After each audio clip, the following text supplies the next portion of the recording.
नमस्कार प्यारे विद्यार्थियों, महात्मा गांधी पीजी कॉलेज की ऑनलाइन कक्षाओं में आपका स्वागत है। विगत कक्षा में हम लोगों ने कवि देवदत्त द्विवेदी के महत्वपूर्ण पदों का अध्ययन किया था। आज हम आगे बढ़ते हैं और आज हम अध्ययन करेंगे हमारे रीतिकाल की रीतिबद्ध काव्यधारा के प्रमुख कवि, जिनका नाम है महाकवि भूषण। भूषण जी के बारे में जैसा कि आप सब लोगों को विदित है कि भूषण ने जो है दो महान शासकों के दरबार में रहकर के अपनी रचनाओं का जो है सृजन किया, जिसमें एक है मराठा सम्राट छत्रपति महाराज शिवाजी और दूसरे पन्ना के राजा छत्रसाल। इन दोनों की वीरता से वो बहुत अधिक प्रभावित थे और इन दोनों की वीरता से प्रभावित होकर के ही महाकवि भूषण ने अपनी रचनाओं का सृजन किया है। जैसा कि आप सब लोगों को विदित है कि रीतिकाल में एकमात्र भूषण ही ऐसे कवि थे जिन्होंने वीर रस की कविताएं लिखी। अन्यथा रीतिकाल में सब लोग श्रृंगारिकता, नायिका भेद का ही वर्णन कर रहे थे, लेकिन ऐसी इस परंपरा में भी महाकवि भूषण जी ने अपनी रचनाओं में वीर रस का संयोजन किया। तत्कालीन परिस्थितियों के अनुसार अगर हम देखें तो उस समय वो राष्ट्रीय कवि के नाम से प्रसिद्ध थे। आइए इनकी परीक्षा की दृष्टि से इम्पोर्टेंट जो पद हैं इनके लेसन में उनको हम देखते हैं। तो आज हम बात करेंगे हमारे चौथे कवि के बारे में, और चौथा जो हमारा कवि है वो है महाकवि भूषण। महाकवि भूषण महाकवि भूषण के बारे में मैं आप लोगों को बता चुका हूँ कि ये रीतिकाल की रीतिबद्ध काव्यधारा के कवि हैं। रीतिबद्ध काव्यधारा के प्रमुख कवि हैं। काव्यधारा के प्रमुख कवि हैं। ठीक है, आप सब लोगों को विदित होगा कि फाइनल वालों का टाइम टेबल आ चुका है। अभी सेकेंड ईयर की एग्ज़ाम जो है, फाइनल की एग्ज़ाम संपूर्ण हो जाने के बाद होगी। तो फाइनल की जो एग्ज़ाम है वो 29 जुलाई से प्रारंभ होने जा रही है। आप सब लोग भ्रमित न हों, आपकी परीक्षाएं निश्चित रूप से आयोजित होंगी। अभी राज्य सरकार की यही गाइडलाइन है। आपको जो पढ़ाया जा रहा है उसका आत्मसात करें, उसको याद करें, और सभी अपने 3 जो प्रमुख विषय हैं जो भी आपने ऑप्शनल में ले रखे हैं उन तीनों की बराबर मेहनत करें। और परीक्षा आपकी भी निश्चित रूप से आयोजित होगी, इसलिए आप बिल्कुल भ्रमित न हो। फला कॉलेज वाले ये कह रहे हैं, फला गुरुजी ये कह रहे हैं, उन्होंने ऐसा कहा है, उन्होंने ऐसा कहा है, कुछ नहीं।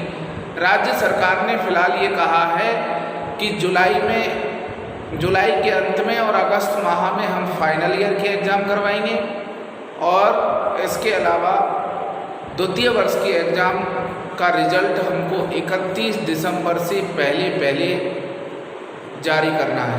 तो आपके एग्ज़ाम भी निश्चित रूप से होंगी, आपको ये ध्यान रखना है। तो इसमें जो इम्पोर्टेंट पद है हमारे, उनकी हम चर्चा करते हैं। सबसे पहला जो हमारा पद है वो इम्पोर्टेंट है। देखिए,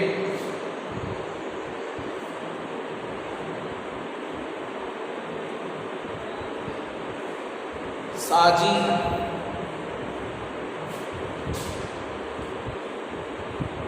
चतुरंग सैन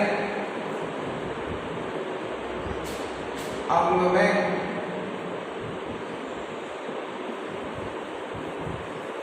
उमंगधर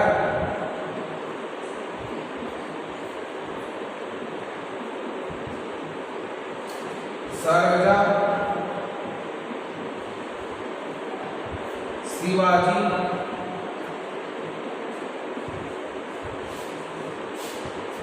जंग जीतन चलत है, जंग जीतन चलत है। भूषण भनत नाद बिहद नगारण्य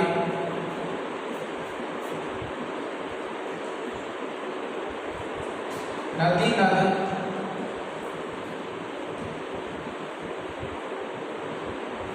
मद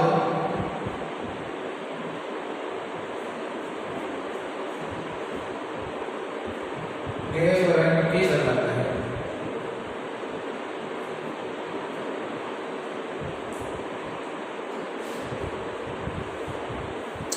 नेक्स्ट देखिए,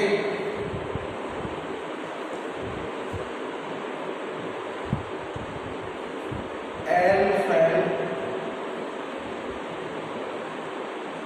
खेल भैल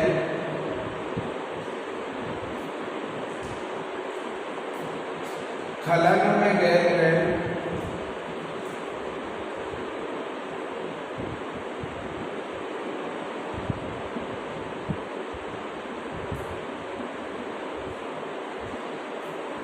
गजन की खैल खैल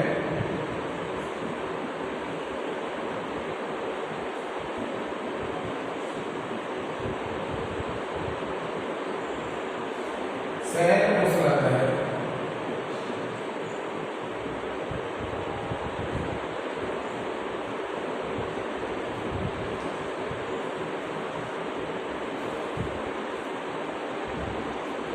तारासन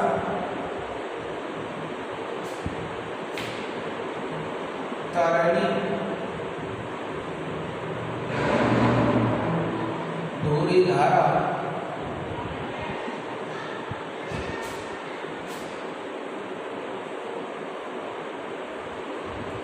में लगत जिमी धारा पर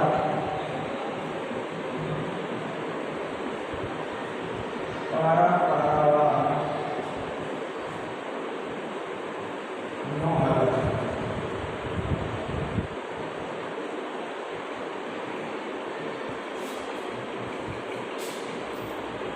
ये हमारे लिए परीक्षा की दृष्टि से बहुत ही इम्पोर्टेंट पद है। सबसे पहले हम इसकी चर्चा करते हैं। तो हम सबसे पहले सेक्शन व्याख्या में लिखते हैं संदर्भ, और संदर्भ में हमको लिखना है प्रस्तुत पद्यांश रीतिकाल की रीतिबद्ध काव्यधारा के प्रमुख कवि महाकवि भूषण द्वारा रचित शिवा बावनी, शिवा बावनी, शिवा बावनी नामक रचना से उद्धृत है। ठीक है, ये हो जाएगा संदर्भ।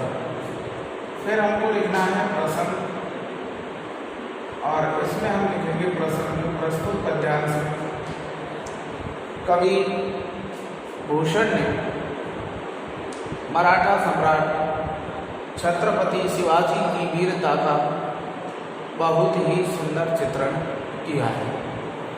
यह हमको लिखना है किसमें? प्रसंग। फिर हमको लिखनी है व्याख्या, और व्याख्या में हमको लिखना है इसका अर्थ।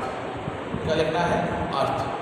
आइए, साजी मतलब सजा करके, चतुरंग सेन का मतलब है चतुरंगिनी सेना, अंग में उमंगधारी यानी अंगों में उत्साह धारण करके, सर्जा यानी प्रसिद्ध श्रेष्ठ योद्धा, शिवाजी जंग यानी युद्ध, जीतन यानी जीतने के लिए, चलत है यानी चलते हैं।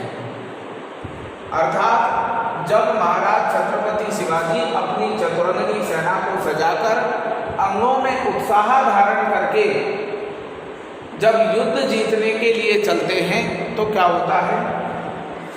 भूषण भनत कवि भूषण जी कहते हैं नाद बिहद नगारण के, कि युद्ध में प्रस्थान करने से पूर्व बजाए जाने वाले जो ढोल नगाड़े हैं उनकी गूंज से चारों ओर जो है वातावरण कंपायमान होने लगता है, गूंजने लगता है।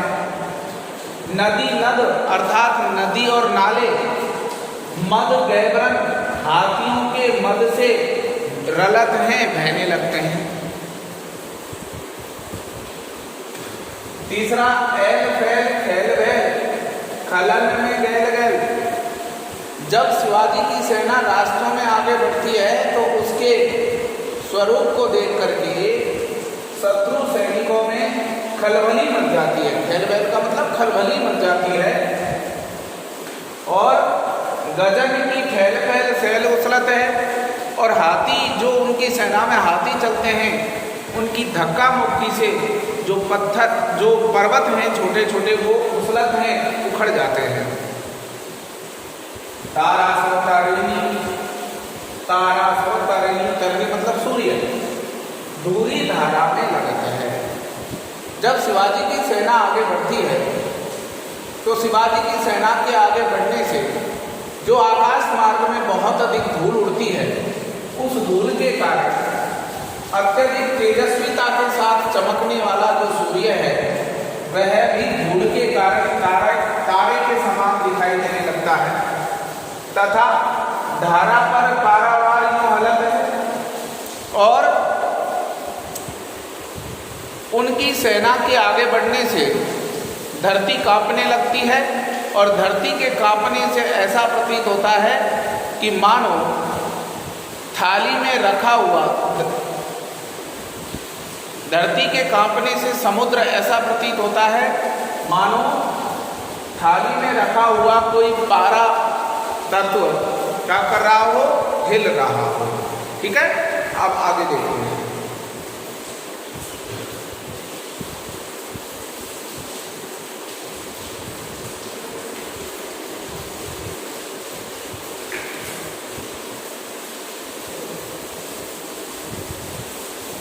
सालिक तुरंग सेन अंग में उमंग धारी सरजा शिवाजी जंग जीतन चलत है। भूषण भनत नाद बिहद न मारन के, नद नद मद गैबरन के रलत है। ऐल फैल खैल भैल गल खलन में गैल गैल, गजन की खैल फैल सैल उछलत है।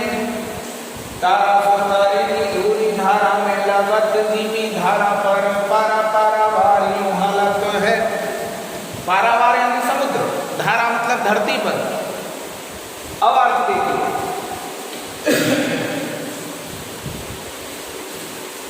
कवि भूषण जी शिवाजी की वीरता का वर्णन करते हुए कहते हैं कि जब छत्रपति महाराज शिवाजी अपनी चतुरंगिनी सेना को सजाकर अंगों में उत्साह धारण करके युद्ध जीतने के लिए आगे बढ़ते हैं, तो ऐसी स्थिति में युद्ध के समय युद्ध में प्रस्थान करने पर बजाए जाने वाले ढोल नगाड़ों की आवाज चारों ओर गूंजने लगती है, तथा हाथियों के कुंभ स्थल से निकलने वाले मद के नदी और नाले बहने लगते हैं।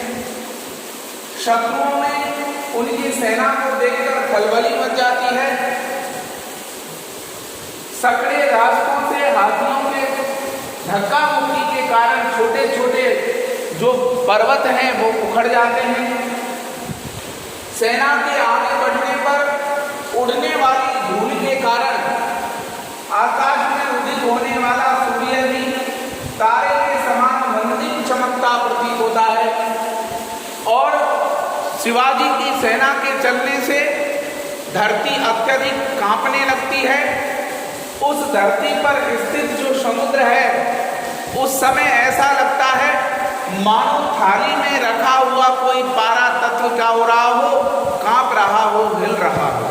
ठीक है, इस तरीके से हमको इसकी सप्रसंग व्याख्या करनी है। अब हमको लिखना है विशेष।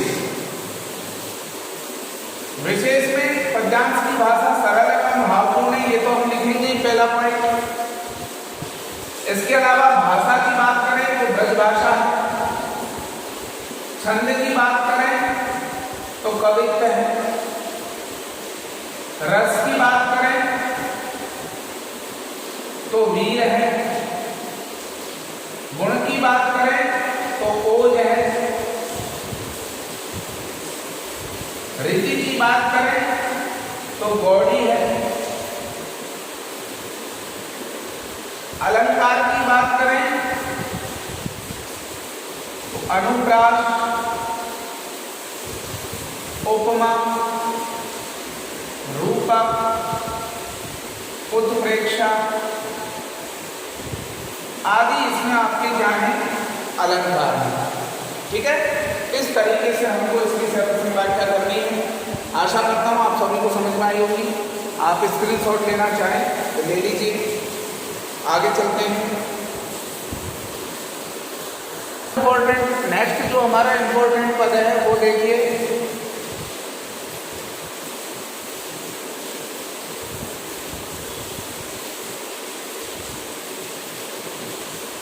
वेदराग विदित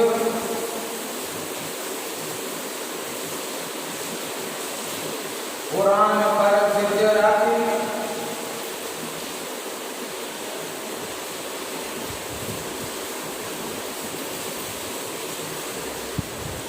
राम नाम राखो अति रसना सुधर में।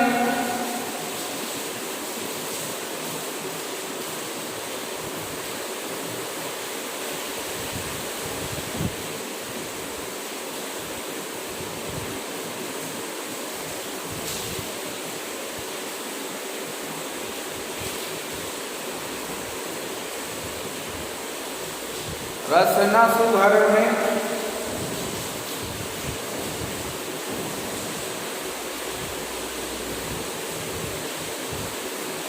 इन दोनों की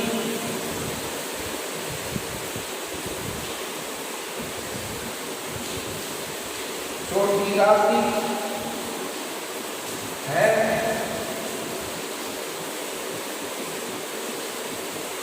सिपाही की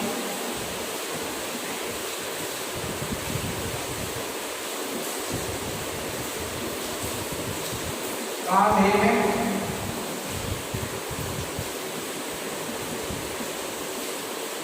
जनेऊ राखी।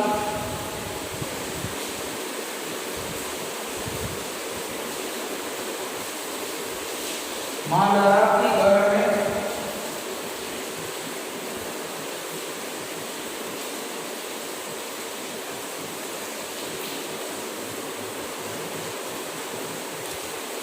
मीडी राखी मुगल।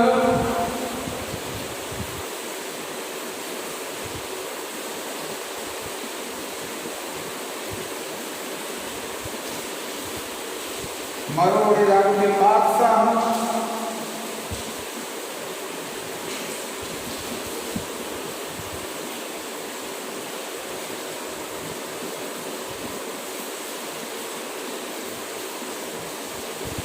बैरी की सिरा के बलिदान में ठोकर में।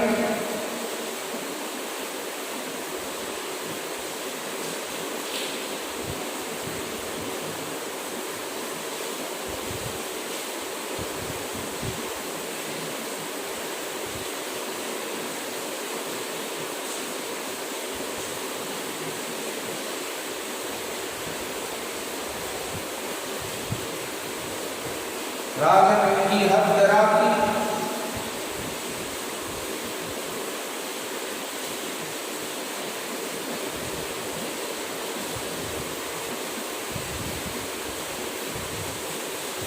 एक बार सिद्ध राखी।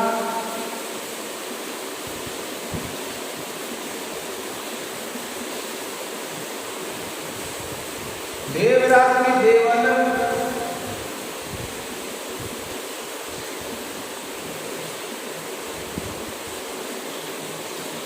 घर में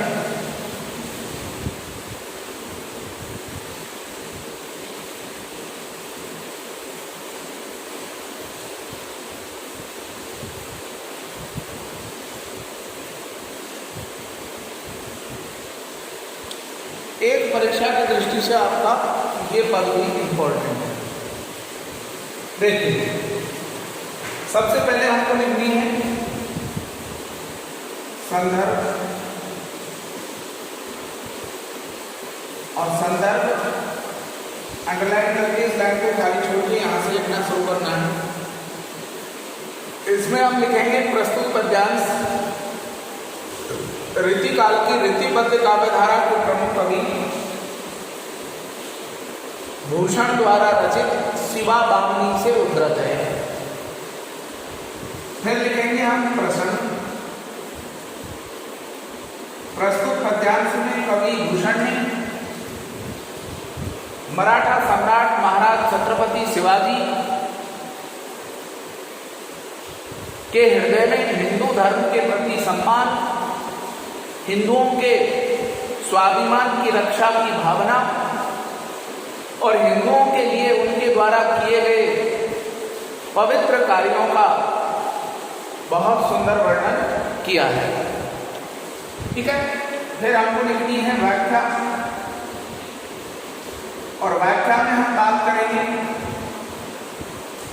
वेद राखे वेदित पुराण पर सिद्ध राखे राम नाम राखवती रसना सुभर में। कवि भूषण जी महाराज छत्रपति शिवाजी की वीरता का वर्णन करते हुए कहते हैं कि मराठा सम्राट महाराज छत्रपति शिवाजी ने 4 वेद और 18 पुराणों की प्रसिद्धि को हमेशा बनाए रखा। उन्होंने अपनी पवित्र जिह्वा से हमेशा राम नाम का स्मरण किया, हमेशा राम नाम का गुणगान किया। दोबारा सुनिए। वेद राखे वेदित पुराण पर सिद्ध राखे राम नाम राखवती रसना सुभर में।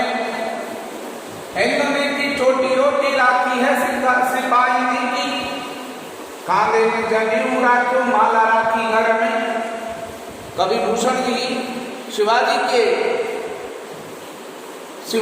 वीरता का वर्णन करते हुए कहते हैं कि मराठा सम्राट महाराज छत्रपति शिवाजी ने 4 वेद 18 पुराणों की प्रसिद्धि को हमेशा बनाए रखा और अपनी पवित्र रचना से हमेशा राम नाम का गुणगान किया। हिंदू ने की छोटी राखी है सिपाही ने की, कांधे में जनेऊ राखी माला राखी घर में। उन्होंने हिंदू ने की चोटी राखी, हिंदू ने की चोटी राखी। उन्होंने महाराज छत्रपति शिवाजी ने चोटी के बाद रोटी और बनाया। हिंदू ने की चोटी रोटी राखी है सिपाही ने की। महाराज छत्रपति शिवाजी ने हिंदू धर्म के अनुयायियों द्वारा रखी जाने वाली सिर पर चोटी की रक्षा की। उनकी रोटी मतलब आजीविका की हमेशा रक्षा की और हिंदू सिपाहियों को कंधे पर जनेऊ और गले में माला धारण करने की स्वतंत्रता प्रदान की। दोबारा सुनिए। हिंदू ने की छोटी रोटी राखी है सिपाही ने की, कांधे में जनेऊ राखो माला राखी घर में।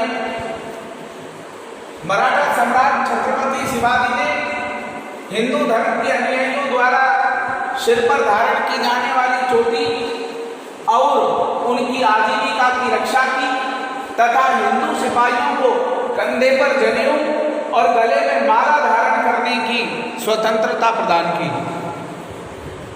मेनी राखे मुगल मरोड़ राखे बादशाह। उन्होंने अपनी ताकत से, उन्होंने अपने बल से जो मुगल बादशाह हैं उनको डरा कर रखा, धमका कर रखा, सभी शत्रुओं को हमेशा भयभीत रखा और हमेशा अपने हाथों से दान की प्रवृत्ति को बनाए रखा, अर्थात हमेशा गरीबों में वो दान करते रहे। दोबारा सुनिए। मीठी राखे मुगल मरोड़ राखे बादशाह, बैरे पीसी राखे बरदान राखो कर में। कवि भूषण जी शिवाजी की वीरता का वर्णन करते हुए कहते हैं कि मराठा सम्राट छत्रपति शिवाजी ने मुगल बादशाहों को दबाकर, डराकर और भयभीत बनाकर रखा तथा हमेशा अपने हाथों से गरीबों में दान की प्रवृत्ति को बनाए रखा। राजन की हद राखी तेग बल शिवराज, उन्होंने हमेशा हिंदू राजाओं के राज्यों की हद मतलब सीमाओं की रक्षा की। किसके बल पर? तेग बल। तेग बल मतलब तलवार के बल पर। देव राखे देवल स्वधर्म राखो घर में, उन्होंने उस तलवार के सहारे मंदिर हिंदू धर्म किए और हिंदुओं के घरों की क्या की? रक्षा। दोबारा सुनिए एक बार। वेद राखे वेदित्य पुराण पर, सिद्धि राखे राम नाम राखो अति रसना सुभर में। हिंदू ने की छोटी रोटी राखी है सिपाही ने की कांधे में जनेऊ राखो माला राखी घर में। मीठी राखे मुगल मरोड़ राखे बादशाह, बैरी पीसी राखे बरदान राखो घर में। राजन की हद राखी तेग बल शिवराज, देव राखे देवल स्वधर्म राखो घर में। कवि भूषण जी मराठा सम्राट छत्रपति शिवाजी की वीरताओं का वर्णन करते हुए कहते हैं कि महाराज छत्रपति शिवाजी ने 4 वेद 18 पुराणों की प्रसिद्धि को बनाए रखा। हमेशा अपनी पवित्र जिह्वा से राम नाम का स्मरण किया, गुणगान किया। उन्होंने हिंदुओं के द्वारा रखी जाने वाली चोटी और उनकी आजीविका की रक्षा की तथा हिंदू सिपाहियों को कंधे पर जनेऊ और माला धारण करने की स्वतंत्रता प्रदान की। मराठा सम्राट छत्रपति शिवाजी ने मुगलों को डराकर, धमकाकर और भयभीत बनाकर रखा तथा गरीबों में हमेशा अपने हाथों से दान करते रहे। उन्होंने अपनी तलवार के बल पर हिंदू राजाओं के राज्यों की सीमाओं की रक्षा की तथा मंदिर, हिंदू धर्म और हिंदू धर्म के अनुयायियों के घरों की क्या की? रक्षा। ठीक है, तो ये आपकी हो जाएगी इसमें सर्वसंग व्याख्या।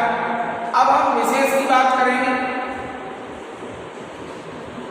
विशेष में पद्यांश की भाषा सरल एवं भावपूर्ण है या पद्यांश में ओजस्वी भाषा का प्रयोग हुआ है। नंबर 2, भाषा की बात करें तो ब्रज है। छंद की बात करें तो कवित्व है। रस की बात करें तो वीर है। गुण की बात करें तो ओज है।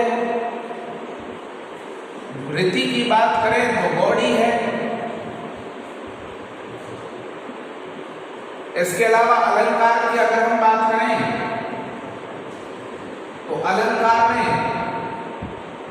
अनुप्रास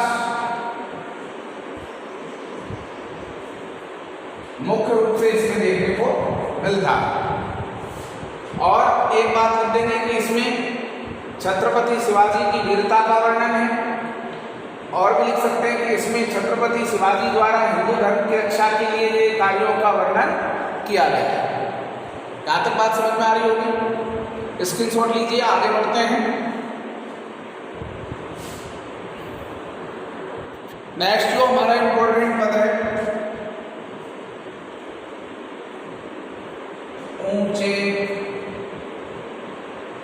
घोर मंदिर के अंदर रहने वाली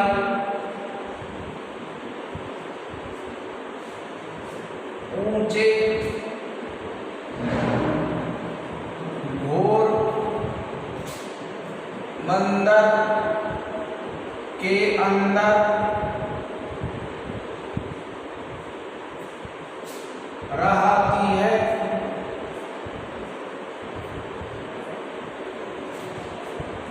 ऊंचे घोर मंदिर के अंदर रहने वाली, ऊंचे घोर मंदिर के अंदर रहती है।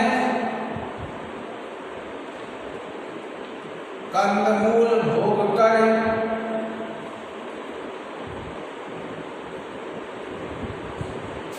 कंदमूल भोग कर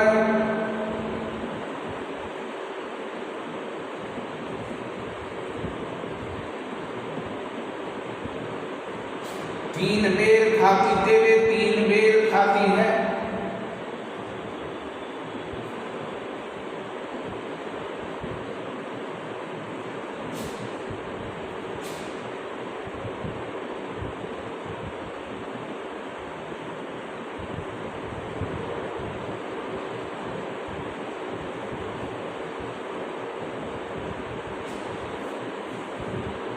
भूषण शिथिल अंग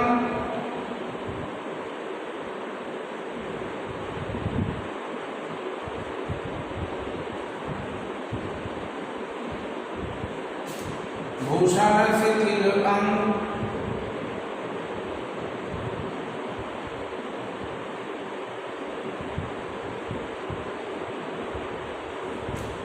विजन डुलाती तेरे विजन डुलाती है।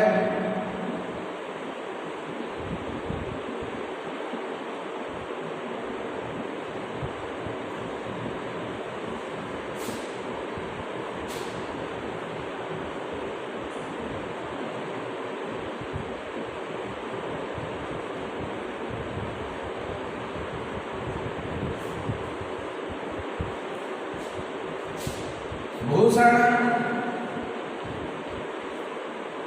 भरत शिवराज वीर तेरे त्रास नवन जड़ाती दीवे।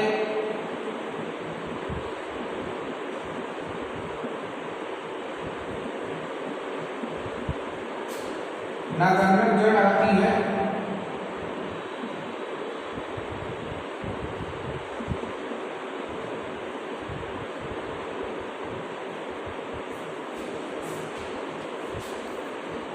आइए इसकी हम चर्चा करते हैं। ऊंचे घोर मंदिर के अंदर रहने वाली ऊंचे घोर मंदिर के अंदर रहती है। कंदमूल भोग करे तीन बेर खाती थी वे तीन बेर खाती है। भूषण शिथिल अंग विजन डुलाती ते वे विजन डुलाती हैं।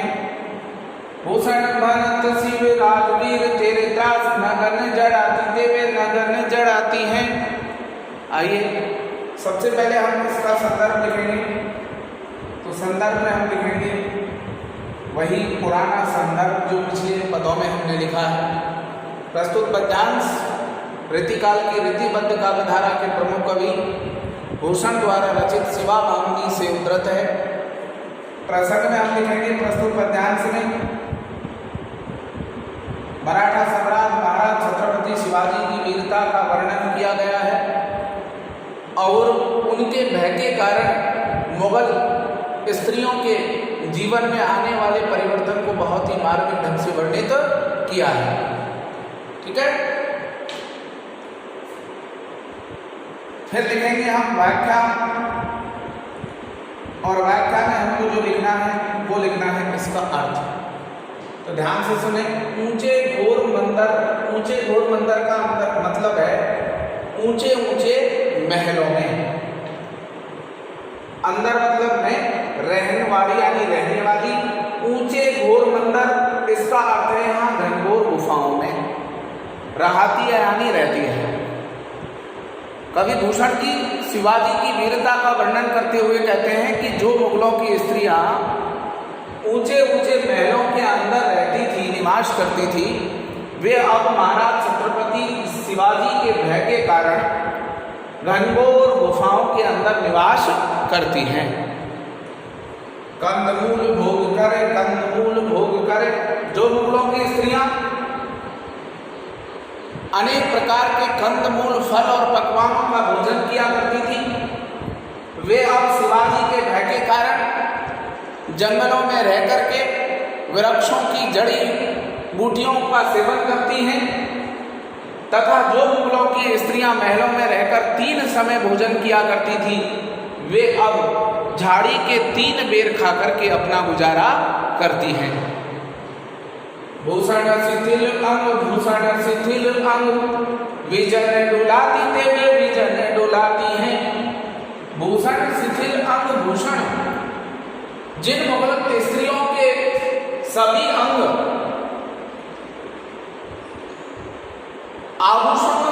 सुसज्जित रहते थे वे अब जब शिवाजी के भय के कारण शिथिल हो गए हैं, अर्थात कमजोर पड़ गए हैं, तथा जिन मुगलों की स्त्रियों के दासियां पंखा डुलाया करती थी, अब वे मुगल स्त्रियां शिवाजी के भय के कारण सुनसान जंगल में घूमती फिरती रहती हैं। भूषण भनत शिव राजवीर तेरे त्रास, नगन जड़ाती तेवे नगन जड़ाती हैं। कवि भूषण जी वर्णन करते हुए कहते हैं कि हे महाराज शिवाजी, तुम्हारे भय के कारण मुगल स्त्रियां जो पहले नगीनों से, हीरे और नगीनों से सुसज्जित रहा करती थी, वे अब जंगलों में जाकर के और नग्न अवस्था में ठिठुरती रहती हैं, वस्त्रों के अभाव में ठिठुरती रहती हैं। ठीक है, इस तरीके से इसका व्याख्या हो जाएगी। अब हमको करना है विशेष। विशेष की अगर हम बात करें तो पद्यांश की भाषा सरल एवं ओज में ही है। भाषा, ब्रज, छंद, कवित्व, रस, वीर और साथ में करुण भी है। इसके अलावा गुण, ओस, रीति, बॉडी, अलंकार की बात करें, अनुप्रास और मुख्य रूप से गमक। ठीक है, इसमें महाराज छत्रपति शिवाजी के भय के कारण मुगल स्त्रियों के जीवन में आए हुए परिवर्तन को बहुत ही सुंदर ढंग से अभिव्यक्त करने का प्रयास किया है। इस तरीके से ये हमारी सर्वसंग व्याख्या कंप्लीट होती है। इसके कुछ पद और हैं जिनके बारे में हम नेक्स्ट क्लास में अध्ययन करेंगे। आशा करता हूँ आप सभी को ये तीनों पद समझ में आए होंगे। आज के लिए इतना ही, धन्यवाद।